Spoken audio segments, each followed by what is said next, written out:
Info ക്ലിനിക്കിന്റെ പുതിയൊരു എപ്പിസോഡിലേക്ക് എല്ലാവർക്കും സ്വാഗതം. ആരോഗ്യരംഗത്തെ ഏറ്റവും പുതിയ വാർത്തകളും അതിന്റെ ശാസ്ത്രീയ വശങ്ങളും ലളിതമായി ചർച്ച ചെയ്യുന്ന നമ്മുടെ പ്രിയപ്പെട്ട പരിപാടി. കഴിഞ്ഞ കുറച്ച് മാസങ്ങളായി സോഷ്യൽ മീഡിയയിലും ചില വാർത്താമാധ്യമങ്ങളിലും റഷ്യ വികസിപ്പിച്ച ഒരു ക്യാൻസർ വാക്സിനെക്കുറിച്ച് വലിയ ചർച്ചകൾ നടക്കുന്നുണ്ട്. ക്യാൻസറിനെ പൂർണ്ണമായി ഭേദമാക്കാൻ കഴിയുന്ന ഒരു അത്ഭുത മരുന്ന് എന്ന രീതിയിലാണ് പലയിടത്തും ഇതിനെ അവതരിപ്പിക്കുന്നത്. എന്താണ് ഇതിലെ വാസ്തവം? ഈ വിഷയത്തെക്കുറിച്ച് വിശദമായി സംസാരിക്കാൻ ഇന്ന് നമ്മോടൊപ്പം ചേരുന്നത് ഡോക്ടർ അരുൺ മംഗലത്താണ്. ഡോക്ടർ, ഇൻഫോ ക്ലിനിക്കിലേക്ക് സ്വാഗതം. നമസ്കാരം. ഡോക്ടർ, നമ്മളിന്ന് സംസാരിക്കുന്നത് ഇൻഡ്രോമിക്സ് എന്നറിയപ്പെടുന്ന ഈ റഷ്യൻ ക്യാൻസർ വാക്സിനെക്കുറിച്ചാണ്. എന്താണ് യഥാർത്ഥത്തിൽ ഈ വാക്സിൻ? ഇതിന്റെ പ്രവർത്തനം എങ്ങനെയാണ്?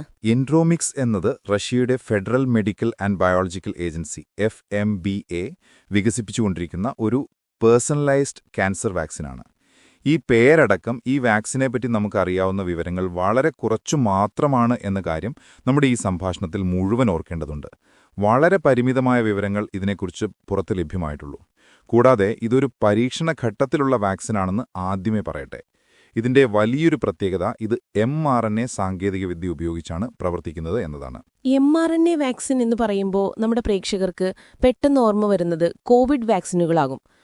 ഫൈസർ മോഡേണ വാക്സിനുകളൊക്കെ ഈ സാങ്കേതികവിദ്യയിലാണല്ലോ. അതുപോലെയാണോ ഇതും? അതെ, ആശയം സമാനമാണ്. കോവിഡ് വാക്സിനിൽ കൊറോണ വൈറസിന്റെ ഒരു ഭാഗത്തെ തിരിച്ചറിയാൻ നമ്മുടെ പ്രതിരോധ സംവിധാനത്തെ പഠിപ്പിക്കുന്നു. ഇവിടെ ഓരോ രോഗിയുടെയും ട്യൂമറിൽ കാണുന്ന പ്രത്യേകതരം പ്രോട്ടീനുകളെ, അതായത് ട്യൂമർ സ്പെസിഫിക് ആന്റിജനുകളെ തിരിച്ചറിയാൻ ശരീരത്തിലെ പ്രതിരോധ കോശങ്ങളെ പഠിപ്പിക്കുകയാണ് ചെയ്യുന്നത്. അതായത് പുറത്തുനിന്നുള്ള ഒരു ശത്രുവിനെ പോലെ ക്യാൻസർ കോശങ്ങളെ കണ്ടെത്താനും നശിപ്പിക്കാനും നമ്മുടെ ശരീരത്തെ തന്നെ സജ്ജമാക്കുന്നു.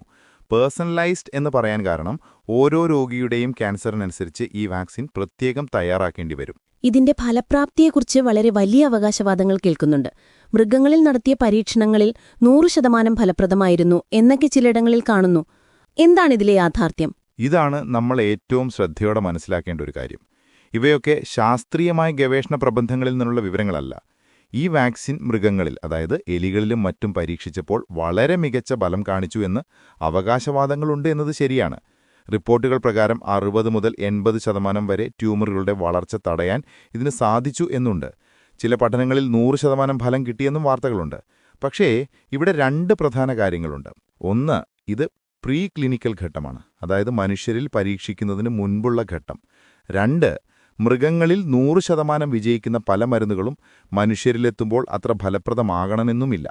മനുഷ്യ ശരീരത്തിന്റെ സങ്കീർണത വളരെ കൂടുതലാണ്. അപ്പോ മനുഷ്യരിൽ ഇതിന്റെ പരീക്ഷണങ്ങൾ എവിടെ വരെയായി? ക്ലിനിക്കൽ ട്രയലുകൾ ആരംഭിച്ചോ? റിപ്പോർട്ടുകൾ അനുസരിച്ച് ഏകദേശം 48 ആരോഗ്യമുള്ള വോളണ്ടിയർമാരിൽ ഈ വാക്സിൻ പരീക്ഷിച്ച് അതിന്റെ സുരക്ഷ ഉറപ്പുവരുത്താൻ ശ്രമിച്ചിട്ടുണ്ട് എന്നാണ് അറിയാൻ കഴിയുന്നത്. അവരിൽ കാര്യമായ പാർശ്വഫലങ്ങളൊന്നും കണ്ടില്ലെന്നും ശരീരത്തിൽ നല്ല പ്രതിരോധ പ്രതികരണം ഉണ്ടായെന്നും വാർത്തകളുണ്ട്. എന്നാൽ ഇതൊരു ഔദ്യോഗികമായ 1ാം ഘട്ട ക്ലിനിക്കൽ ട്രയൽ ആയിരുന്നോ അതോ ഒരു അടിസ്ഥാന സുരക്ഷാ പഠനം മാത്രമായിരുന്നോ എന്ന കാര്യത്തിൽ വ്യക്തതയില്ല.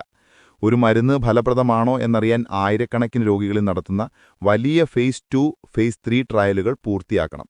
അത്തരം പഠനങ്ങളെക്കുറിച്ചുള്ള വിവരങ്ങൾ ഒന്നും ഇതുവരെ പുറത്തു വന്നിട്ടില്ല. അതായത് ഇതൊരു മരുന്നായി വിപണിയിലെത്താൻ ഇനിയും ഒരുപാട് കടമ്പകളുണ്ട്, അല്ലേ? തീർച്ചയായും ഒരുപാട് കടമ്പകളുണ്ട്. ഇപ്പോൾ റഷ്യൻ ഹെൽത്ത് മിനിസ്ട്രിയിൽ മുന്നിൽ അനുമതിക്കായി ഡാറ്റ സമർപ്പിച്ചിട്ടുണ്ട് എന്നാണ് അറിയാൻ കഴിയുന്നത്. ശാസ്ത്രലോകം ഉറ്റുനോക്കുന്നത് ഇതിന്റെ പഠന റിപ്പോർട്ടുകൾ ഏതെങ്കിലും അംഗീകൃത ശാസ്ത്ര ജേർണലുകളിൽ പ്രസിദ്ധീകരിക്കുന്നതിനാണ്. അങ്ങനെ ഒരു പിയർ റിവ്യൂ കഴിഞ്ഞ റിപ്പോർട്ട് വരുമ്പോഴാണ് ശാസ്ത്ര സമൂഹത്തിന് ഇതിന്റെ യഥാർത്ഥ ഫലപ്രാപ്തിയെയും സുരക്ഷയെയും കുറിച്ച് വിലയിരുത്താൻ സാധിക്കുക. ഡോക്ടർ, ഏതൊക്കെ തരം ക്യാൻസറുകൾക്കാണ് ഈ വാക്സിൻ പ്രാഥമികമായി ലക്ഷ്യമിടുന്നത്?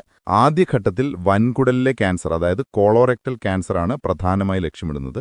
അതിനുശേഷം തലച്ചോറിലെ ട്യൂമറായ ഗ്ലയോബ്ലാസ്റ്റോമ, സ്കിൻ ക്യാൻസറായ മെലനോമ എന്നിവയിലും പരീക്ഷിക്കാനാണ് പദ്ധതിയുള്ളതെന്നാണ് സൂചന ലഭിക്കുന്നത്. അപ്പോൾ അവസാനമായി നമ്മുടെ ശ്രോതാക്കൾ ഈ വാർത്തയെ എങ്ങനെയാണ് കാണേണ്ടത്? ഇതൊരു വ്യാജവാർത്തയായി തള്ളിക്കളയണോ അതോ വലിയൊരു പ്രതീക്ഷയായി കാണണോ? ഇതൊരു ശാസ്ത്രീയ മുന്നേറ്റത്തിന്റെ ഘട്ടമായിരിക്കാം എന്ന രീതിയിൽ പ്രതീക്ഷയോടെ കാണാമെന്നിപ്പോൾ പറയാൻ പറ്റൂ. പേഴ്സണലൈസ്ഡ് mRNA ക്യാൻസർ വാക്സിനുകൾ ക്യാൻസർ ചികിത്സാ രംഗത്തെ വലിയൊരു പ്രതീക്ഷ തന്നെയാണ്. ലോകത്ത് പല ഗവേഷണ സ്ഥാപനങ്ങളും ഈ രംഗത്ത് പ്രവർത്തിക്കുന്നുണ്ട്. അതിനാൽ ഇതിൽ പ്രതീക്ഷയ്ക്ക് വകയുണ്ട്. എന്നാൽ ക്യാൻസറിന് മരുന്ന് കണ്ടുപിടിച്ചു എന്ന രീതിയിലുള്ള തലക്കെട്ടുകൾ കണ്ട് ആവേശഭരിതരാകരുത്. ശാസ്ത്രീയമായ പരീക്ഷണങ്ങൾക്ക് അതിൻ്റെതായ സമയമെടുക്കും. ഇതിന്റെ ഫലം അറിയാൻ നമ്മൾ ഇനിയും വർഷങ്ങൾ കാത്തിരിക്കേണ്ടി വന്നേക്കാം. അതിനാൽ ഇതിനെ പ്രതീക്ഷയോടെ എന്നാൽ വളരെ ജാഗ്രതയോടെ കാണുക എന്നതാണ് ശരിയായ രീതി. ആധികാരികമായ ഉറവിടങ്ങളിൽ നിന്നുള്ള വാർത്തകൾ മാത്രം വിശ്വസിക്കുക. വളരെ വ്യക്തമായി കാര്യങ്ങൾ വിശദീകരിച്ചതിന് ഒരുപാട് നന്ദി. അപ്പോൾ പ്രിയ ശ്രോതാക്കളെ, റഷ്യൻ ക്യാൻസർ വാക്സിനെക്കുറിച്ചുള്ള വിവരങ്ങളുടെ പരിമിതി നിങ്ങൾക്ക് മനസ്സിലായി എന്ന് കരുതുന്നു. ഇതൊരു സുപ്രധാനമായ ഗവേഷണമാണ്. പക്ഷേ ഒരു അത്ഭുത മരുന്നായി നമ്മുടെ കൈകളിൽ എത്തുമോ എന്നത് ഇനിയും അറിയാനിരിക്കുന്നതേയുള്ളൂ. ശാസ്ത്രീയമായ മെഡിക്കൽ വിവരങ്ങൾക്കായി ഇൻഫോ ക്ലിനിക് കേൾക്കുന്നത് തുടരുക. മറ്റൊരു വിഷയവുമായി അടുത്ത എപ്പിസോഡിൽ കാണാം. നന്ദി, നമസ്കാരം.